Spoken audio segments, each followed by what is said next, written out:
Hi friends, எல்லாருக்கும் வணக்கம். இந்த வீடியோ பதிவில் நம்ம என்ன பார்க்க போகிறோம் அப்படின்னா, டிசம்பர் மாதத்தில் 28ஆம் தேதிக்குண்டான கரண்ட் அஃபேர்ஸ் பார்க்க போகிறோம். வீடியோக்குள்ளே போகிறதுக்கு முன்னாடி டிஎன்பிஎஸ்சி குரூப் 2 அண்ட் குரூப் 4 எக்ஸாமுக்கு தேவையான வினாவங்கி புத்தகங்கள் டெஸ்ட் பேட்சஸ் நம்மக்கிட்ட அவைலபிள் இருக்குது. ஸோ உங்களுக்கு தேவைப்படும் பட்சத்தில் டிஸ்கிரிப்ஷனில் அதுக்குண்டான டீட்டெயில்ஸ் கொடுத்துருக்கேன்.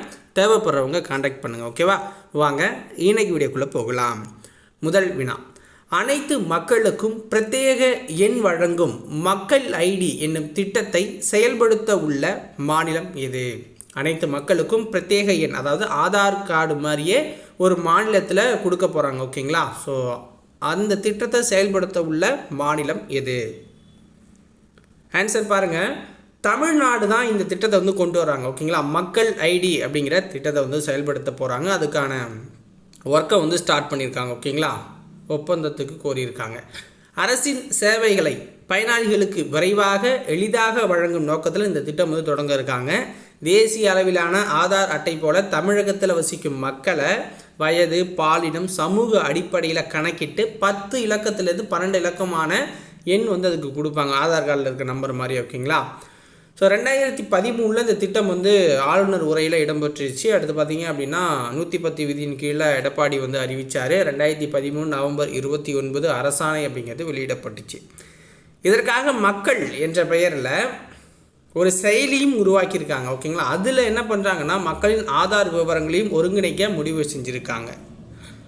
குடிமகன் பெட்டகம் அப்படிங்கிற ஒரு வசதி உருவாக்குறாங்க. ஓகேங்களா? குடிமகன் பெட்டகம் அப்படின்னா உங்களுடைய எல்லா டாக்குமெண்ட்ஸுமே அங்கே இருக்கும். ஓகேங்களா? ஸோ நீங்கள் தேவைப்பட்டதை தேவையான நேரத்தில் உங்களுக்கு தேவையான டாக்குமெண்ட்ஸை நீங்கள் போய் அப்ளை பண்ணி வாங்கிக்கிற மாதிரியும் ஈஸியாக இருக்கிற மாதிரி செய்ய போகிறாங்க.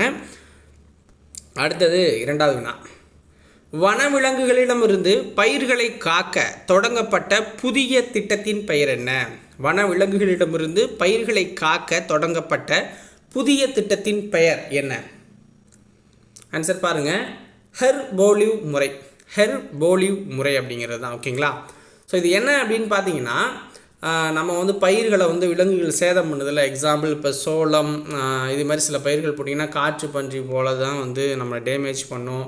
நெல் இதெல்லாம் போட்டிங்கன்னா மயில் அட்டாக் பண்ணும். ஸோ இது மாதிரி சிரமங்களை தவிர்க்கிறதுக்காக என்ன பண்ணுறாங்க அப்படின்னா, ஈரோட்டில் தான் இதை தொடங்கியிருக்காங்க. ஸோ ஈரோட்டோட ஆட்சியராக இருக்கிற எஸ் கிருஷ்ணன் உன்னி அப்படிங்கிறவர் தான் இதை தொடங்கி வச்சுருக்காரு. ஸோ இது பார்த்திங்கன்னா ஒரு கெமிக்கல். இதை பார்த்திங்க இந்த இயற்கை மருந்தினை ஸோ செயற்கை கெமிக்கல் கிடையாது, ஹெர்போலிவ் அப்படிங்கிற ஒரு இயற்கை மருந்தினை தெளிக்கும் போது அதிலிருந்து வர நறுமணம் காரணமாக வனவிலங்குகள் கிட்டத்த வராது அப்படின்னு சொல்கிறாங்க. சேதம் குறையும் அப்படிங்கிற மாதிரி.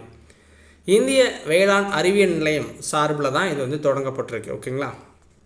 அடுத்தது 2023ஆம் ஆண்டுக்கான ஆடவருக்கான உலகக்கோப்பை ஹாக்கி தொடர் எங்கு நடைபெற உள்ளது? 2023ஆம் ஆண்டுக்கான ஆடவருக்கான உலகக்கோப்பை ஹாக்கி தொடர் எங்கு நடைபெற உள்ளது அப்படின்னா, ஒரிசாவில் நடக்க போகுது. ஒடிசாவில் ஜனவரி 13லேருந்து 16 வரைக்கும் தொடங்க போகுது. ஓகேங்களா? புவனேஸ்வரில் தான் ஸ்டார்ட் ஆகும். அப்புறம் இன்னும் சில பிச்சுக்களில் நடக்குது. ஓகேங்களா? ரூர்கேலா அப்படிங்கிற இடத்துல பார்த்தீங்க அப்படின்னா பிர்சா முண்டா அப்படின்னு ஒரு ஸ்டேஜ் கட்டிக்கிட்டு இருக்காங்க. 500 கோடி மதிப்பில் அந்த ஒரு ஸ்டேஜ் மட்டுமே பண்ணுறாங்க. ஓகேங்களா? இன்னொரு ஸ்டேஜை ஒரு ரெடி பண்ணிக்கிட்டு இருக்காங்க. ஸோ மொத்தமாக ஒரு 3 இடத்துங்களில் அந்த போட்டிகள் அப்படிங்கிறது நடக்கும். மொத்தமாக 16 அணிகள் கலந்துக்கிறாங்க. தமிழக நகர்ப்புற சேவை மேம்பாட்டுக்காக ஆசிய வளர்ச்சி வங்கியுடன் எத்தனை கோடி கடன் ஒப்பந்தத்தை மத்திய அரசு மேற்கொண்டிருக்கு? தமிழக நகர்ப்புற சேவை மேம்பாட்டுக்காக ஆசிய வளர்ச்சி வங்கியுடன் எத்தனை கோடி கடன் ஒப்பந்தத்தை மத்திய அரசு மேற்கொண்டிருக்கு அப்படின்னு பார்த்தீங்கன்னா 1040 கோடிங்க. ஓகேங்களா? தமிழகத்தில் மதுரை, கோவை, தூத்துக்குடி போன்ற முக்கிய நகரங்களில் வெள்ளத்தடுப்பு, குடிநீர், கழிவுநீர் சேவைகளை மேம்படுத்த இது யூஸ் பண்ண போகிறாங்க. ஓகேங்களா? தனித்திருக்கும் அரளிகளின் மதியம் என்னும் கவிதை தொகுப்புக்காக சாகித்ய யுவ புரஸ்கார் விருது பெற்றவர் யார்? தனித்திருக்கும் அரளிகளின் மதியம் அப்படிங்கிற கவிதை தொகுப்புக்காக தமிழ் பிரிவில் ஓகேங்களா சாகித்ய யுவ புரஸ்கார் விருது பெற்றவர் யார்? ஆன்சர் ப காளிமுத்து அப்படிங்கிறவர் தான். காளிமுத்து அப்படிங்கிறவர் தான். ஸோ தமிழ் மொழி பிரிவில் கொடுத்துருக்காங்க. புதுடெல்லியில் டிசம்பர் 27 வந்து இவர் ரிசீவ் பண்ணியிருக்காரு. ஓகேங்களா. சாகித்ய அகாதமியோட துணைத் தலைவர் யாருன்னா மாதவ் கௌசிக். ஓகேங்களா.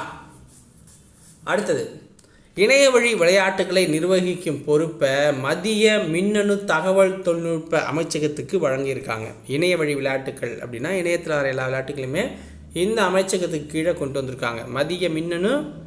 மத்திய மின்னணு தகவல் தொழில்நுட்ப அமைச்சகத்துக்கு. இதுக்கு முன்னாடி எங்கே இருந்துச்சு அப்படின்னா மத்திய இளைஞர் நலன் விளையாட்டு அமைச்சகத்தின் கீழ் இயங்கி இருந்துச்சு. ஓகேங்களா. விளையாட்டுத்துறையிடம் இயங்கிடுச்சு. அதை இப்போ சேஞ்ச் பண்ணியிருக்காங்க. ஏன்னா அதோட சேஃபஸ்ட்டை வந்து கொண்டு வரதுக்காக. ஏன்னா இப்போ ஆன்லைன் இந்த ரம்மிலாம் போதில்ல, சீட்டிங் பண்ணுற கேம்ஸ், ஏன்னா நிறையாவுக்கு பே பண்ணி விளாட்ற மாதிரி தான் வருது. ஸோ அதை ஒழுங்கு பண்ணுறதுக்காக அதை கொண்டு வராங்க.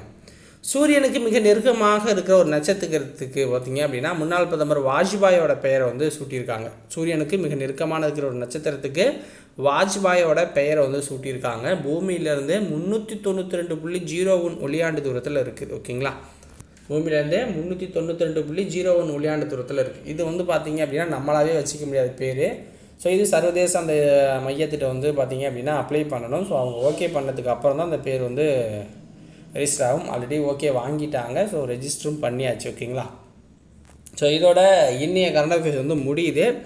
ஸோ உங்களுக்கு கரண்ட் அஃபேர்ஸ் பிடிச்சிருந்துச்சு அப்படின்னா மறக்காமல் லைக் பண்ணுங்கள். நீங்கள் டிஎன்பிஎஸ்சி குரூப் 2 குரூப் 4 படித்தாலும் சரி, இல்லை டிஎன்யூஎஸ்ஆர்பி படித்தாலும், பிசிஎஃப், ஃபாரஸ்ட்டு, லேபர்ஸ் எதுக்கு படித்தாலும் நம்மக்கிட்ட டெஸ்ட் பேஜஸ் வந்து அவைலபிளாக இருக்குது. அதுக்கு உண்டான புத்தகங்களும் அவைலபிள் இருக்குது. ஸ்கூல் புக் பேஸ்டு ரெடி பண்ண கொஷின் பேங்க்ஸும் இருக்குது.